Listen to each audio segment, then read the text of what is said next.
5대 강령이라고 아마 한 번쯤은 들어보셨을 겁니다. 이 믿음의 기둥이 되는 5가지 강령이라고 하고요. 또 이제 이걸 영어로 이제 앞에 스펠링을 따서 이제 하면 이제 튤립, 그래서 뭐 기독교의 꽃, 뭐 신앙의 꽃과 같다라고 이야기를 하기도 합니다. 이 5가지 5대 강령은요, 뭐 전적 타락, 무조건적 선택, 제한된 속죄, 불강적 은혜, 그다음에 성도의 견인, 이렇게 5가지가 있는데요. 제가 이제 계속 로마서 말씀을 설교하고 있는데, 이 로마서는 이 복음을 신학적으로 굉장히 잘 정립한 책입니다. 제가 앞에 왜 칼빈주의 5대 강령을 이야기했냐, 이 첫 번째 되는 부분이요, 지금까지 우리가 로마서 1장부터 3장 이 8절까지 살펴본 내용 중에서는 이 첫 번째 강령이 전적 타락에 대해서 끊임없이 이야기를 해주고 있기 때문입니다. 한편으로는 이 부분이요, 이 신앙의 출발과도 같은 굉장히 중요한 부분입니다. 인간의 죄인됨, 우리가 전적으로 타락한 존재라는 것들을 깨닫는 게 굉장히 중요하고, 이게 신앙의 시작이자 이 복음의 시작과도 같은 굉장히 중요한 부분입니다. 이 첫 단추를 잘 깨다라는 말이 있는 것처럼, 시작이 너무나도 중요한 것처럼 이 인간의 죄인됨을 깨닫는 것, 그리고 전적 타락을 깨닫는 것이요, 너무나도 중요하고, 이것이 신앙의 첫 걸음과도 같은 부분입니다. 그래서 좀 이번 기회를 통해 다시 한번 정립하고 좀 나아가는 귀한 시간이 되기를 소망합니다. 바울은 로마서 1장 18절부터 3장 8절까지 다 이런 내용입니다. 유대인 너희들이나 이방인 너희들, 헬라인들이나 우리는 다 하나님의 진노 아래에 있는 죄인이다, 이것을 이야기를 했죠. 그리고 9절에서도 마치 이걸 함축하듯이 이렇게 이야기를 합니다. 9절 말씀을 우리 함께 읽어보겠습니다. 그러면 어떠하냐? 우리는 나으냐? 결코 아니라. 유대인이나 헬라인이나 다 죄 아래에 있다고 우리가 이미 선언하였느니라. 바울이 뭐라고 이야기하냐면요, 유대인이든 헬라인이든 다 우리가 죄 아래에 있다고 이미 선언했다. 앞에서 이야기한 내용들을 이야기를 하고 있습니다. 특별히 여기서 바울은요, 우리가 다 죄 아래에 있다라고 이야기를 하는데요, 이 죄 아래에 있다라는 표현은 단순히 죄를 짓는 것을 이야기를 하지 않습니다. 우리가 죄를 짓는 것을 넘어서 우리가 죄 아래에 있다라는 말은요, 이 죄의 노예로 살아가고 있다, 이 종속된 그런 개념들, 구속된 개념을 이야기를 하고 있습니다. 즉 우리는 죄의 권세 아래 꼼짝없이 사로잡힌 이 노예와 같은 그 처지를 이야기를 하는 게 우리가 죄 아래에 있다라는 표현입니다. 그 어느 누구도요, 이 죄의 권세에서 벗어날 수가 없습니다. 우리가 죄를 짓고 싶지 않는다고 앉아지는 게 아니라는 거예요. 다 사단의 이 묶임 가운데 살아가고 있는 존재, 그렇게 타락한 존재이다라는 것을 바울은 이야기를 해주고 있습니다. 그래서 10절 말씀에 보면요, 또 이렇게 이야기합니다. 구약 성경을 빌어서 뭐라고 이야기하냐, 우리 함께 읽어보겠습니다. 기록된 바 의인은 없나니 하나도 없으며. 이 시편 14편의 말씀을 인용해서 이제 계속해서 이야기를 하고 있는데요, 의인이 없나니 하나도 없다, 이렇게 이야기를 해줍니다. 그리고 이 이후에 11절부터 18절까지는요 계속해서 구약 말씀을 인용해서 우리가 정말 죄인이다, 의인은 하나도 없다, 이거를 더욱더 확실하게 주장해주고 있습니다. 우리 11절, 12절 말씀도 함께 읽어보겠습니다. 먼저 11절을 함께 읽겠습니다. 깨닫는 자도 없고 하나님을 찾는 자도 없고. 우리 12절도 볼까요? 다 치우쳐 함께 무익하게 되고 선을 행하는 자는 없나니 하나도 없도다. 네, 이 11절, 12절 말씀은요, 이미 앞에서 언급된 그 로마서 1장 28절부터 23절 말씀에서 언급한 것을 다시 언급해 주는 것처럼 보입니다. 우리 1장 18절 말씀도 한번 읽어보겠습니다. 함께 읽겠습니다. 하나님의 진노가 불의로 진리를 막는 사람들의 모든 경건하지 않음과 불의에 대하여 하늘로부터 나타나니. 네, 방금 깨닫는 자도 없다라고 했는데 바울은 1장 18절에서 뭐라고 이야기하냐, 하나님의 불의함이, 하나님의 진노가 이 불의한 자들, 어떤 자들이냐, 불의로 진리를 막는 자들, 그들의 경건하지 않음과 불의에 대해 하늘로부터 나타난다라고 이야기를 합니다. 즉 사람의 불의함이요, 하나님의 진리를 막고 있기 때문에 하나님의 임박한 진노 가운데 우리가 있다, 이렇게 이야기를 하고 있는 겁니다. 불의함으로 사람이 어떻게 했냐, 하나님의 진리가 가짜라고 이야기를 하고 있다라는 겁니다. 그런 죄의 모습들을 이 사도 바울은 이야기를 해주고 있습니다. 여러분, 이런 모습들은요, 우리의 일상에서도 쉽게 찾아볼 수가 있습니다. 너무나도 많은 사람들의 주장과 이론들이요, 마치 하나님이 없는 것처럼 이야기를 하고 있다는 거죠. 하나님이 천지를 창조하셨는데 사람은 그것을 무엇으로 이야기합니까? 아니다, 진화되었다라고 이야기를 합니다. 우리는 모두 죄인이고 하나님의 무서운 진노 아래 있다라고 사도 바울은 계속해서 선언하고, 이것이 진리인데 세상은 이 모든 것이 다 거짓이다라고 이야기를 한다는 것이죠. 죄인은 우리를 위해 구원하시기 위해 오신 예수 그리스도를 부인하고 심지어 비난하고 조롱하는 일들도 비일비재하게 일어납니다. 마치 예수님이 십자가에 죽으시던 그때와 똑같은 일들이요, 지금 시대에도 일어나고 있습니다. 그래서 이 기독, 예수 그리스도를 한자로 음역했던 이 기독이라는 말을 지금 뭐라고 쓰고 있습니까? 개독교라고 부르고 있는 그런 일들이 너무나도 많이 일어나고 있다는 거죠. 왜 이런 현상들이 일어나고 있습니까? 왜 이런 불의함들이 하나님이 안 계신 것처럼 오히려 그분이 계시다는 그 진리를 자꾸만 가리고 있냐는 것이죠. 오늘 11절 말씀에 보면 이렇게 돼 있죠. 깨닫는 자도 없다라는 겁니다. 아무도 깨닫는 자가 없기 때문에요, 이 진리를 자꾸 불의함으로 사람이 가리고 있다라는 겁니다. 우리에게는 이 복음의 놀라운 비밀을 깨달을 수 있는 지혜가 없습니다. 예수님을 믿고 싶어도요, 믿을 수가 없어지는 거예요. 왜? 그걸 믿을 수 있는 지혜가 우리 안에는 자체가 없기 때문이에요. 깨닫는 자도 없고 그 능력 자체가 없다라는 겁니다. 전적으로 타락한 인류의 모습들을 오늘 말씀에서 보여주고 있습니다. 그래서 사도 바울이요, 에베소서 3장 3절에서 이렇게 고백합니다. 곧 계시로 내게 비밀을 알게 하신 것은 이라고 합니다. 바울이 어떻게 복음의 비밀을 알았냐? 하나님께서 내게 계시로 이 비밀을 알게 했다라는 겁니다. 계시라는 말이 뭘까요? 보여주는 것, 그리고 깨우쳐서 보여주다라는 이 사전적인 의미가 있습니다. 즉 바울은요, 자신이 성경을 열심히 연구해서 깨닫게 된 복음의 비밀이 아니었습니다. 이 복음이신 예수 그리스도를 자신이 어떠한 노력이나 그 열심한 성경 공부, 연구를 통해서 깨닫게 된 것이 아니라 하나님이 계시해 주셨기 때문에, 깨우쳐 보여주셨기 때문에 자기가 이 복음의 비밀을 알았다, 이렇게 고백을 하는 겁니다. 바울은요, 누구보다도 구약 성경에 능통한 사람이었습니다.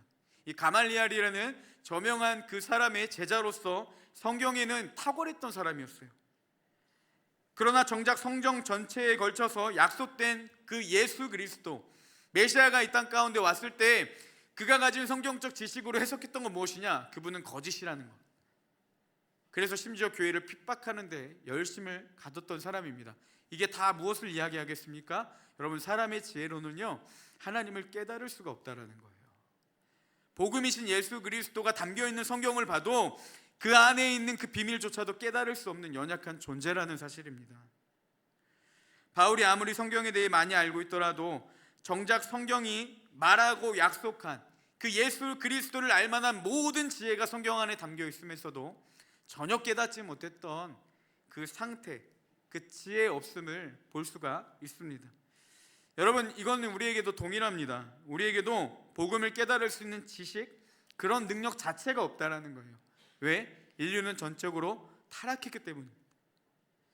바울 시대와 달리 지금은 예수 그리스도가 누구신지 너무나도 잘 정립되어 있습니다. 왜냐하면 이미 신약도 나왔고 또 신약을 연구한 많은 사람들이 예수가 누구인지를 너무나도 잘 설명해 줬고 또 너무나도 많이 알려져 있습니다.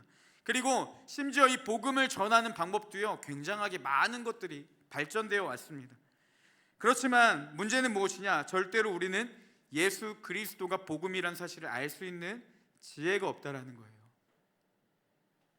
아무리 많은 그 전달 방법들이 발전했더라도, 심지어 많은 설교자들이 너무나도 탁월하게 예수 그리스도가 누구인지를 귀에 쏙쏙 박히도록, 그리고 비유를 써서 너무나도 마음에 와닿도록 이야기를 해준다고 할지라도 우리는 그분을 알 수 없고 깨달을 수 없는 연약한 존재라는 것입니다. 어떻게 가능합니까? 계시하여서 복음의 비밀을 알게 하신 하나님의 은혜, 주님이 우리 가운데 깨우쳐 주셔야 우리가 가능하다라는 사실입니다. 그래서 예수님은 믿는 것이 아니라요, 믿어지는 것이고, 이 믿음이 하나님이 우리에게 주신 은혜의 선물이라는 것입니다. 저는 모태신앙으로 자랐습니다. 예수님을 구원자이시다, 그리고 그분을 믿어야 한다는 것은요, 어렸을 때부터 너무나도 많이 들었고 이거에 대해서 한 번도 왜? 라는 말을 달 그 필요가 없는 환경에서 자랐습니다. 왜냐하면 너무나도 자연스러웠거든요, 그것이. 근데 문제는 무엇이냐? 제 안에 예수 그리스도를 믿는 믿음이 없었다라는 겁니다. 당시에 진짜 제게 있었던 심각한 문제는 무엇이냐? 그렇게 많은 예수 그리스도를 전해 들었으면서도, 그리고 예수님을 믿을 수 있는 환경 가운데 자랐으면서도 너무나도 기초적인 문제, 어떻게 해야 예수님을 믿을 수 있는지 자체를 몰랐다는 거예요. 그리고 믿고 싶고 믿어야 하는 건 아는데 문제는 뭐냐? 믿어지지가 않는 겁니다. 예수님을 믿는다라는 것이 무엇인지 자체를 몰랐어요. 그럼 여러분 한번 물어보겠습니다. 어떻게 예수님을 믿을 수 있습니까? 저는 아직도 모르겠습니다. 어쩌면 이 질문 자체가 잘못된 것 같아요. 어떻게 예수님을 믿을 수 있습니까? 우리가 무언가를 해서는 예수 그리스도를 믿을 수 있는 능력 자체가 없다라는 거죠. 근데 지금 돌이켜보면 어느 순간에 그 예수님이 믿어지기 시작했습니다. 주님이 진짜 살아계신 분으로 느껴지기 시작했고요. 매번 드리던 찬양과 똑같은 예배였는데, 매번 많이 들어보던 말씀이었는데 어느 순간에 특별하게 내 안에 다가오기 시작하고, 매번 똑같이 들었던 예수 그리스도라는 말이 어느 순간 특별하게 다가오기 시작했습니다. 예수님은 믿어지는 것 같아요. 여러분, 이 죄의 깨달음과 회개도 마찬가지입니다. 우리가 죄인이라는 것은 너무나도 많이 아마 들어봤고 오늘도 듣고 있습니다. 그리고 그 죄인을 구원하기 위해 오신 분이 누구죠? 예수 그리스도라는 것이죠. 회개하고 예수님을 믿으면 우리가 구원을 받는 거 너무나도 잘 알고 있습니다. 여러분, 그 구원을 싫어할 사람이 아무도 없을 거예요. 근데 문제는 뭡니까? 이게 뭔지 잘 모르는 거예요. 현실적으로 다가오질 않는 거예요. 회개하고 예수님을 믿으면 알아요. 너무 쉬운 거죠. 근데 너무 쉽지가 않은 거예요. 왜? 회개가 안 되거든요. 믿어지지가 않거든요. 머리로는 내가 죄인인 걸 인정을 하고, 머리로는 내가 이 예수님을 믿어야 한다는 걸 아는데 이 내적인 동의가 이루어지지 않는 것이죠. 그래서 하나님 앞에 이런 부분 잘못했습니다, 이런 부분 용서해 주세요 라고 기도를 하는데, 정말 내가 가슴을 치며 이게 잘못이라고 느꼈는지 그런 거는 좀 없었던 것 같습니다. 그러면 과연 그런 기도들이 진짜 내 안에 있었던 회개 기도였는지도 의심이 들더라고요. 그러다가 20대가 되어서 어느 날 기도를 하는데 죄인이란 사실이 깨달아지기 시작했습니다. 제가 죄라고 인식하는 문제들을 가지고 하나님께 기도하는 순간도 아니었는데요, 그냥 저를 만나달라고, 변화시켜달라고 기도하고 있는데 어느 순간 지금까지 살았던 삶들이 죄라는 것들이 깨달아지기 시작했어요. 눈물이 났고 하나님 앞에 진짜 내가 잘못했구나라는 그 마음의 동의가 들어오기 시작했습니다.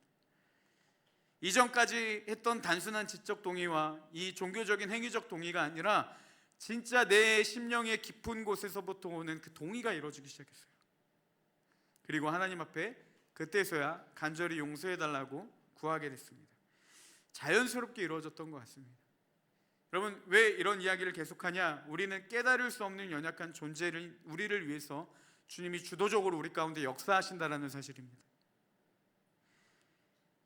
제가 모태신앙으로부터 지금까지 이뤄오는 신앙의 모든 여정 가운데 제가 주도적으로 이뤘던 것은 하나도 없습니다. 예수님을 믿고 싶어 믿은 적도 없고요, 죄인임을 알기 위해 노력하고 깨달은 적도 없습니다. 그냥 주님이 전적인 자신의 주도하에 모든 것이 이루어졌다는 거예요.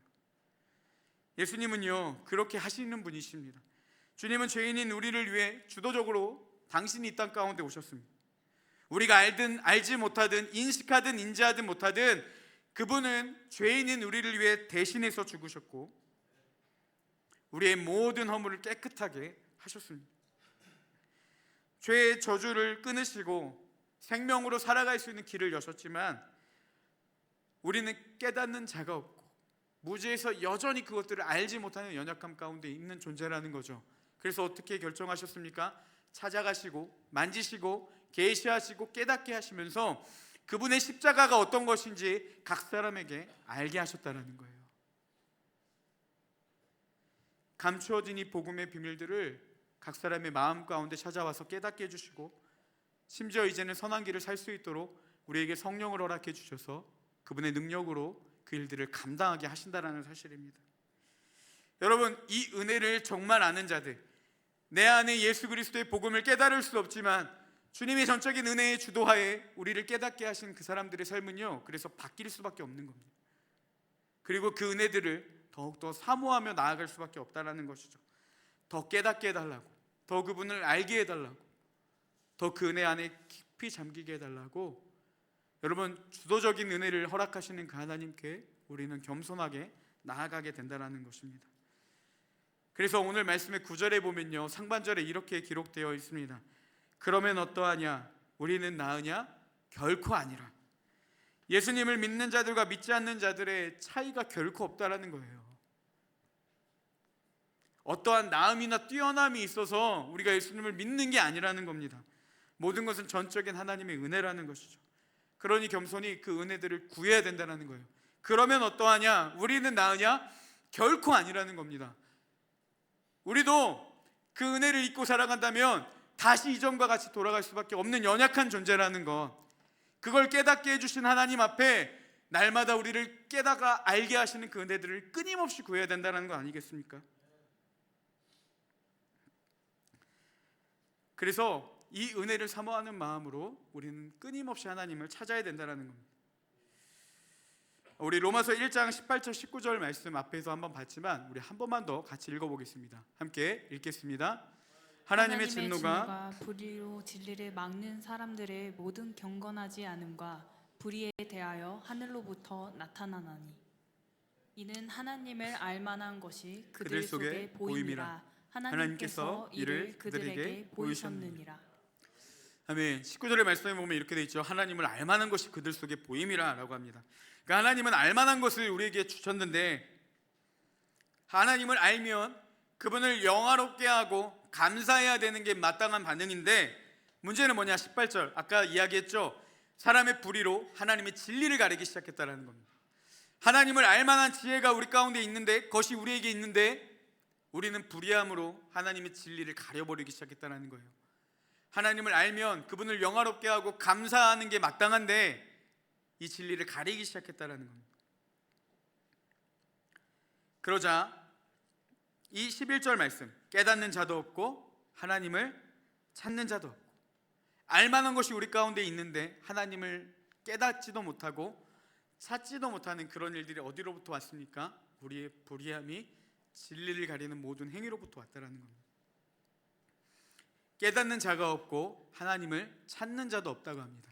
여러분, 이 말씀을 묵상하면 그런 생각이 들었습니다. 깨닫지 못하는 자들의 특징이 뭔지 아십니까? 하나님을 찾지 않는 거예요. 예수님을 인격적으로 알지 못했던 그 시절을 좀 이렇게 돌아보니까요, 하나님과 교제 자체를 몰랐던 것 같습니다. 내가 무언가 필요할 때마다 기도는 했을지 모르겠지만 인격과 인격이 나누는 것처럼 하나님과의 교제, 친밀함을 누리지도 못했던 것 같아요. 그리고 그렇게 하나님을 찾은 적도 없는 것 같습니다. 말 그대로 종교적인 행위만 남아버리는 것이죠. 그런 적에 하나님의 인격으로 다가와 주셨고 예수 그리스도를 믿으며 하나님과 친밀함이 무엇인지를 깨닫게 해주셨습니다. 오늘 말씀을 준비하면서 계속 이 말이 맴돌았어요. 하나님을 찾는 자도 없고 하나님을 찾는 자도 없었다. 이거는 예수님을 알지 못하는 사람들, 깨닫지 못하는 자들의 마땅한 반응인데, 문득문득 제 안에서 나타나는 것 같아서 마음이 좀 씁쓸하고 좀 이상했습니다. 하나님께 죄송한 마음도 들었고, 어디부터 문제인지 좀 이런저런 생각을 하면서 좀 한 주를 보냈던 것 같습니다. 이 하나님을 찾는 자가 없고, 이 말에 하나님과 친밀함을 누렸던 그 시절들이 이렇게 문득문득 떠올랐습니다. 그리고 그 시절이 좀 많이 그립더라고요. 온통 하나님으로 가득 차 있었고, 그렇게 매 순간 장소와 시간과 모든 것을 불문하고 하나님과 친밀함을 누리며, 막 어떨 때는 버스에서도 막 울고, 또 그 군대에서도 사람들 너무 많은 데서 혼자 눈물이 나서 숨어서 울었던 그런 은혜들이 참 많이 잊고 살았구나라는 생각들이 들었습니다. 로마서 1장 21절은요 이렇게 기록되어 있습니다. 하나님을 알되 하나님을 영화롭게도 아니하며 감사하지도 아니하고.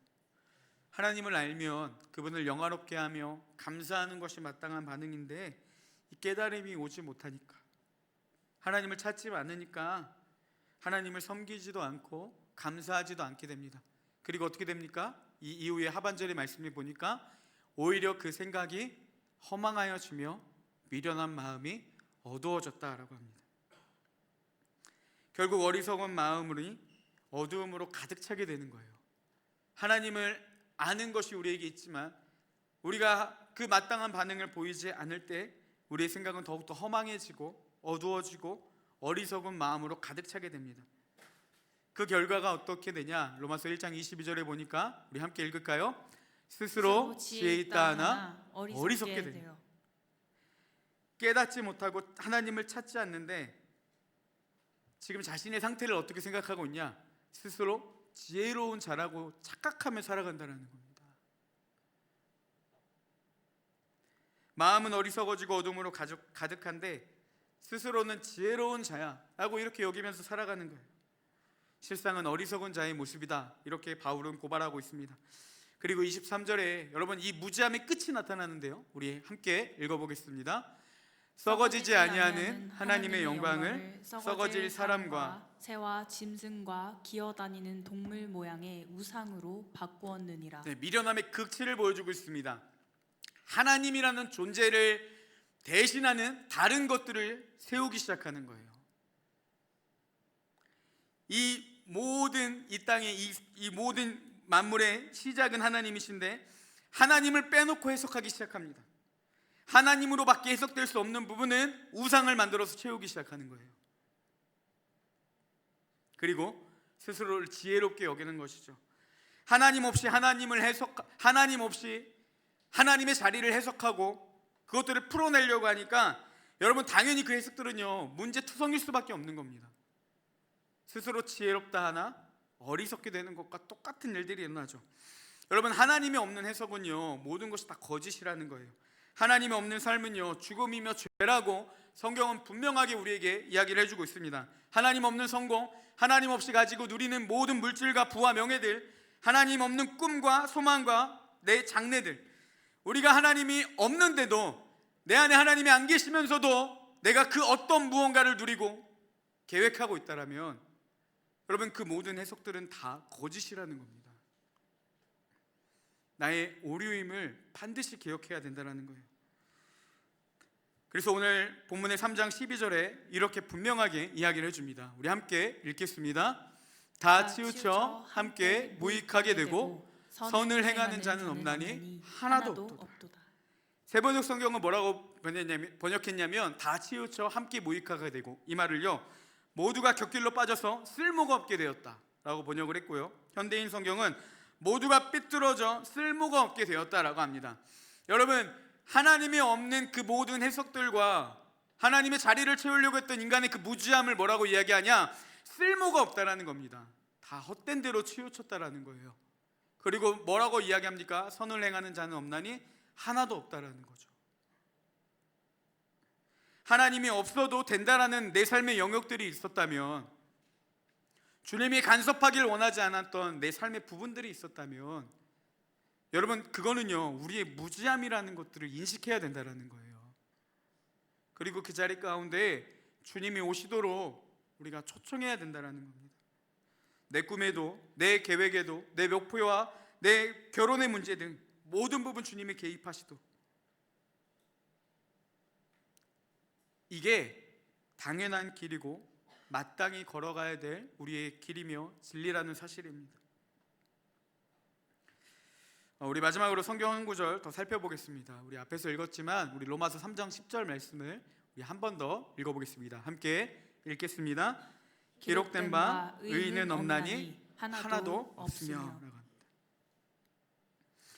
원래 그 인용한 시편 14편 말씀에는요 이 선을 행하는 자가 없다라고 했는데 바울은 의도적으로 뭐라고 이야기하냐면요 의로운 자가 없다라고 바꾸어서 사용합니다. 이런 표현을 통해서 바울은 이 이야기를 하고 싶은 거예요. 하나님의 의롭다 하시는 은혜를 입지 않고서는 하나님 앞에 그 누구도 의로운 자가 될 수 없다. 이거를 강조하고 싶은 겁니다. 그래서 의인은 없나니 하나도 없다. 그 누구도 하나님 앞에 의로운 자라고 여겨질 사람이 이 땅에는 존재하지 않는다라는 겁니다.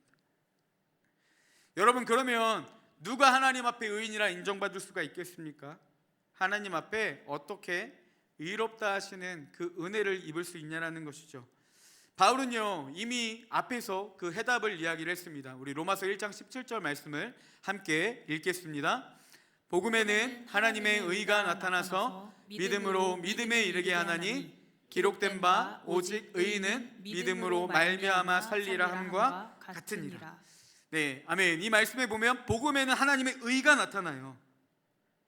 그리고 이 일은 행함이 아닌 오직 믿음에 근거한다 라고 설명을 합니다. 율법을 온전히 행하는 사람이 하나님 앞에 의로운 자다라고 받는 것이 아니라 오직 믿음으로 사는 자가 하나님 앞에 의인이다, 이렇게 이야기를 하고 있습니다. 그래서 공동 번역 성경은요, 이렇게 번역합니다. 우리 조금 길지만 함께 읽어보겠습니다. 복음은 하나님께서 인간을 당신과 올바른 관계에 놓아주시는 길을 보여주십니다. 인간은 오직 믿음을 통해서 올바른 관계를 가지게 됩니다. 성서에서도 믿음을 통하여 하나님과 올바른 관계를 가지게 된 사람은 살 것이다 하지 않았습니까? 네, 복음은 하나님께서 인간을 당신과 올바른 관계에 놓아주시는 길을 보여주신다는 거죠. 그리고 인간은 이 길을 오직 믿음을 통해서 관계를 맺을 수 있다라는 것입니다. 그리고 뭐라고 이야기합니까? 믿음을 통해서 하나님과 올바른 관계를 가지게 된 사람은 살 것이다라는 거죠. 복음은요, 우리와 하나님과의 올바른 관계를 맺게 해줍니다. 복음이신 예수 그리스도를 믿을 때 우리는 하나님과 올바른 관계를 맺게 된다라는 겁니다. 그리고 그때 우리는 하나님 앞에 의로운 자라 칭함을 받게 된다라는 거예요. 의인은 율법으로 살아가는 자가 의인이 아니라 의인은 믿음으로 살아가는 자가 의인이라는 겁니다. 예수 그리스도를 믿음으로 살아가는 자들이 오직 하나님 앞에 의로운 자라고 여겨지는 사람이라는 사실이에요. 우리는 여전히 죄인이지만 우리의 심판주 되시는 하나님께서, 우리를 재판하시는 하나님께서 마지막 때에 우리를 그 믿음을 보시고 우리는 의로운 자다라고 재판을 내리시는 것, 이게 칭의, 믿음으로 의로운 자라는 것의 명칭입니다. 즉, 이 법적 용어를 쓰고 있다는 거예요. 복음을 믿어졌을 때 주어지는 은혜가 무엇이냐? 우리가 의인이 되고 하나님의 나라에 들어갈 수 있는 이 복을 누리게 된다는 사실입니다. 이 땅에 의인이 없나니 하나도 없다라고 하는데, 그때 우리를 의롭다 하시기 위해 예수 그리스도가 이 땅에 오셨다라는 겁니다. 깨닫는 자도 없고 하나님을 찾는 자도 없는 그때에 주님이 우리 가운데 찾아와 주시고 깨닫게 하시며 하나님과의 이 관계를 맺고 우리를 의롭다 하셨다라는 것이죠. 다 치우쳐 함께 무익하게 되고 선한을 행하는 자가 하나도 없는 그때에 주님은 우리의 죄를 알게 하시고 죄에서 벗어나 자유함을 누리게 하셨다라는 거예요. 무엇이 바른 길인지, 무엇이 진리인지 예수님은 우리를 깨닫게 하셨고 그 길을 걸어갈 수 있도록 성령님을 우리 가운데 허락하시며 그분의 능력과 도우심으로 우리가 넉넉하게 그 길을 걸어가게 하셨습니다. 하나님이 없어 문제인 우리의 삶 가운데 주님이 주도적으로 우리 가운데 찾아오셨어요. 우리를 만나주시고 깨닫게 해주시며 우리의 인생에 외면되었던 하나님을 다시 찾게 만들었습니다. 그리고 바른 길을 걸어갈 수 있도록 우리를 이끄셨다라는 거예요. 여러분, 어떻게 보면 너무나도 뻔한 이야기를 지금 나눴는데, 이 이야기가 단순히 우리의 지식적 동의가 아니라요, 우리의 내적인 동의로 여겨질 수 있도록 주님께서 우리 안에 충만하게 깨닫게 하시는 은혜로 다가오는 시간이 되기를 소망합니다. 우리 이제 찬양하고 기도를 할 텐데 좀 한 가지만 나누고 같이 하겠습니다. 우리 찬양팀 준비해 주시고요. 말씀을 준비하면서 여러 가지 생각들이 좀 들었습니다. 계속 복음이신 예수 그리스도를 묵상하고 오늘 말씀을 준비하면서 문득 그런 생각이 들었어요. 행복하다라는 생각이 들었습니다. 그냥 제 삶에 찾아오신 예수님, 내가 만났던 그 예수님을 다시 떠올리면서 그냥 그분 자체를 누리는 게 너무 행복했어요. 그러면서 내가 이 예수님과의 그 인격적인 나눔 자체를 많이 잊고 있었구나 라는 생각들이 들었습니다. 그리고 다시 그분이 생각나서 순간순간 너무 행복한 한 주였습니다. 다시 예수님이 삶 가운데 오셨으면 좋겠다.